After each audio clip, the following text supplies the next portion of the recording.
Welcome, my friends. Welcome to the shovel. Welcome to a overgrown and infested field. Oh my Lord, the material. We're going to try it again today. It had rained for 2 days. I have no idea what may or may not be on the ground, and I am not taking any chances today.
Well, that's it.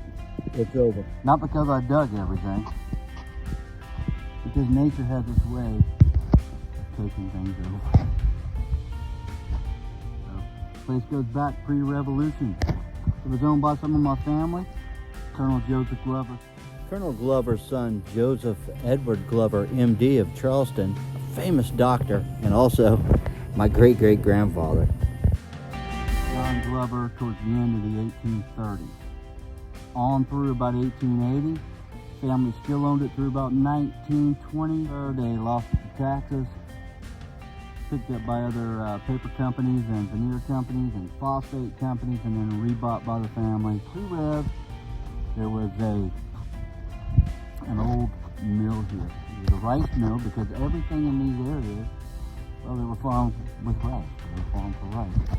The king had to have his 5 acres, and that's what these people tried to do. Remember, these were the early settlers. They didn't have much. Despite what people think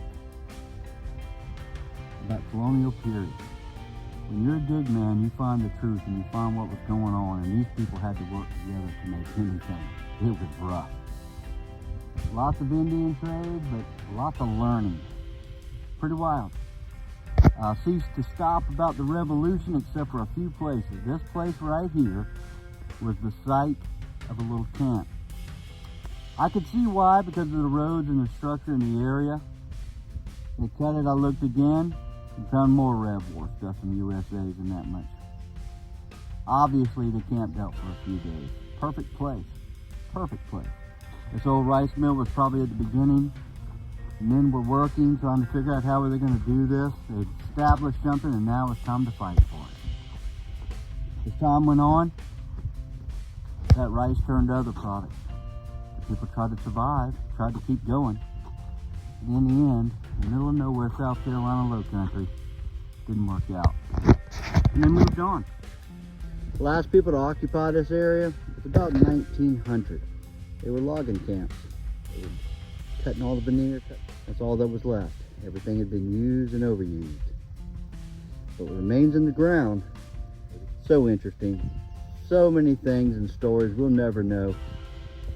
But for now, it's gone. I don't know if I'll be around for the next 20 years to hit it again, but hopefully somebody else will.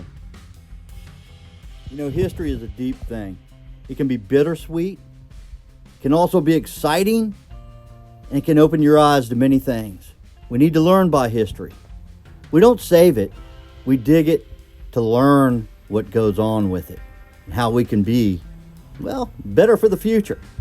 When I go through these trees, I think of my great-grandfather, his buggy rides, his business, what he thought of the future, where I fit in, and why did I begin the swamp shovel walking in the footsteps of my ancestors? Was it access? Was it because I grew up in that part of the South Carolina low country? I think it's just blood-born love.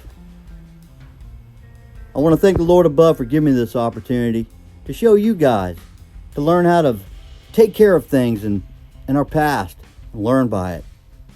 I want to thank, well, all my friends that I've taken, and hope they enjoyed the little bit of time we had there as well. One day, this probably won't be here, but I hope these relics and the site will. I can imagine that Nathaniel Greene's army passed right through my feet right now.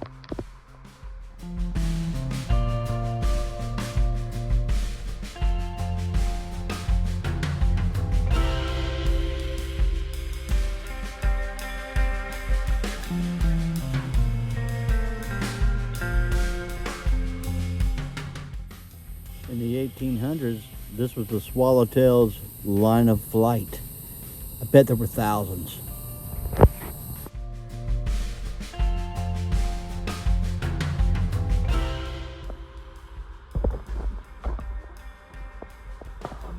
There's some really good flyers, good hunters. Looking for little bugs flying in and out this humidity. Got to see these things close up. They're a trip. They really are. Thanks for watching Swamp Shovel. Thank you for having the patience to listen to my rambling on. But I love history. I love South Carolina. Smiling faces, beautiful places.